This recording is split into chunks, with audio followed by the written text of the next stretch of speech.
Yang dimaksud dengan al-mu'min al-qawi, kekuatan di sini, yaitu adalah azimatun nafsi.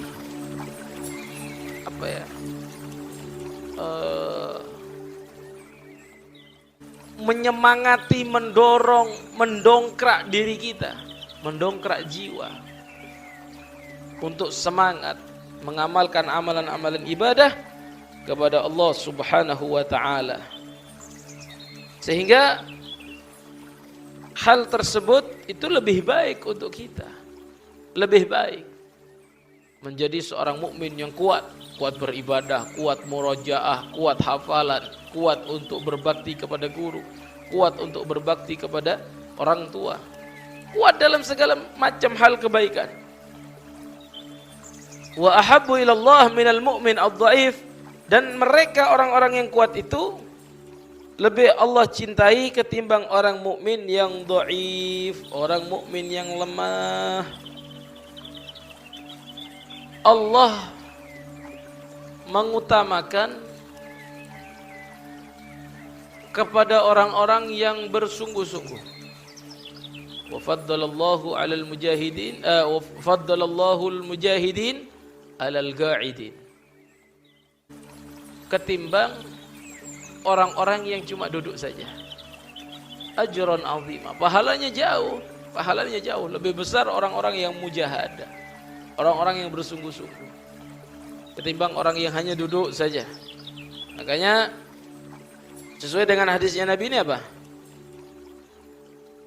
Mukmin yang kuat, yang mendongkrak dirinya, mampu untuk mendorong jiwanya, memaksa dengan segala keinginan jiwa untuk mengamalkan amalan akhirat, lebih baik dan lebih Allah cintai ketimbang hamba yang dhaif.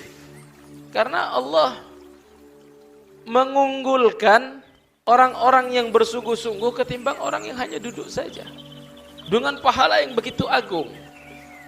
Sesuai dengan hadisnya Nabi, orang yang kuat Allah lebih mencintainya dan dia lebih baik ketimbang orang-orang yang lemah, orang-orang yang dhaif. Biasanya kata Imam Nawawi, sifat yang seperti ini kalau dalam peperangan itu dia maunya di depan terus, maunya selalu di depan.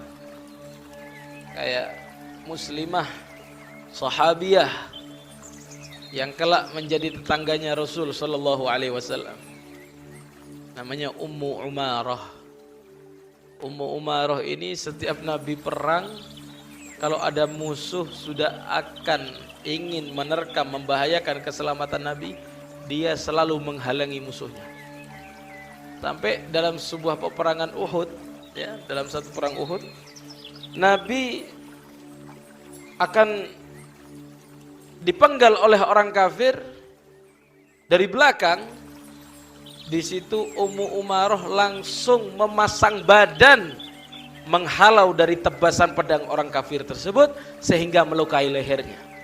Dengan luka yang begitu parah, luka yang begitu membahayakan terhadap jiwanya. Akhirnya setelah Ummu Umarah ini terluka, kalau sekarang tidak ada seperti itu, tidak ada. Mun beda otangan nang yade ke piring bini. Kalau sekarang muka otangan bedain cuman PC yade ke pi. Coba kalau ada perang kayak zaman Nabi seperti mereka. Sampai Ummu Umarah ini kena sayatan pedang di sini. Luka parah. Akhirnya ketika beliau digotong, Rasulullah mengetahui bahwasanya Ummu Umarah sedang terluka parah, dibawa ke tenda sama sahabat yang lain. Saat di tenda itu dijahit leher Ummu Umarah. Bayangkan kalau sekarang ada bius, alatnya lengkap, dulu dijahit remah itu.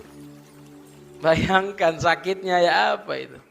Bayangkan sakitnya saja seperti apa. Jahitan zaman dulu enggak semodern sekarang. Ketika Ummu Umarah sedang dijahit lehernya, Ummu Umarah mendengar ada suara Nabi di depan tendanya. Ummu Umarah langsung bangun, kerudungnya dibuat untuk menutupi daripada lukanya. Jadi jilbab yang dipakai itu sebagian sekiranya aurat tidak terlihat menutupi daripada lukanya sembari menghadap kepada Rasulullah. Kemudian Rasulullah bertanya, bagaimana keadaanmu wahai Ummu Umarah? Aku tidak apa-apa ya Rasulullah. Dengan senyum, padahal luka parah ini. Belum selesai dijahit. Sampai Rasulullah menyaksikan darah itu mengalir di tubuhnya Ummu Umarah. Aku tidak apa-apa ya Rasulullah. Engkau tidak apa-apa ya Rasulullah. Engkau tidak terkena pedang kan ya Rasulullah.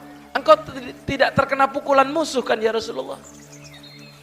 Rasulullah di situ melihat Ummu Umarah dengan keadaan seperti itu. Rasulullah kemudian bertanya kepada Ummu Umarah, wahai Ummu Umarah, sesungguhnya apa yang kau harapkan dalam perjuangan ini? Kok sampai kamu totalitas seperti saat ini? Kemudian apa jawaban dari Ummu Umarah?